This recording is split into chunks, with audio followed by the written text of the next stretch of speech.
or 2. 1, 2, 1, 2, 1, 2, 1, 2, 1, 2, 1, 2, whatever. Okay, and the last tip that I have is to do polyrhythms with scales. Okay, so what does that sound? What is that like? Well, if we go in opposite directions and we have 1, 2, 1, 2, 1, 2, but in the right hand we have 1, 2, 3, 1, 2, 3, 1, 2, 3. This is what it sounds like.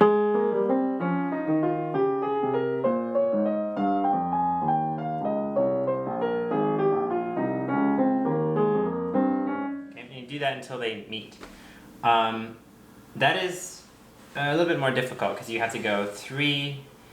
Triplet to a 3 to 2. You can also go 3 against 4. Shh, don't ask me to do that. I didn't practice 3 and 4 for this particular event. All right, so those are pretty much my tips. Also, what I like to do is once you know all the scales, even a good way to start up your practice day is just go.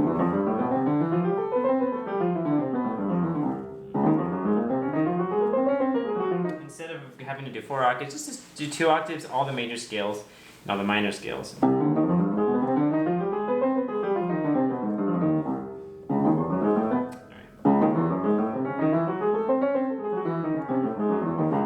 Okay, and that's a good way to. You can also spend more time practicing each scale individually, but it's good to start with all these scales just to warm up your fingers. I like to do that. Okay, well. That's all I have to say about scales today. Right, that's fun. I intend to make at least 1 video a week to begin with, and once I get some traction and I know the format, and how to make these videos, that they will get better and better. Of course, the lighting and the camera, everything needs to become better, but it's better you need to start your projects and just do it, and then receive the negative feedback that comes, and then improve upon yourself. So I think that this could be a fun thing to get a view for you into the life of a pianist, of an artist. Thanks so much for joining me. Hit the like and subscribe button, and I'll see you next time.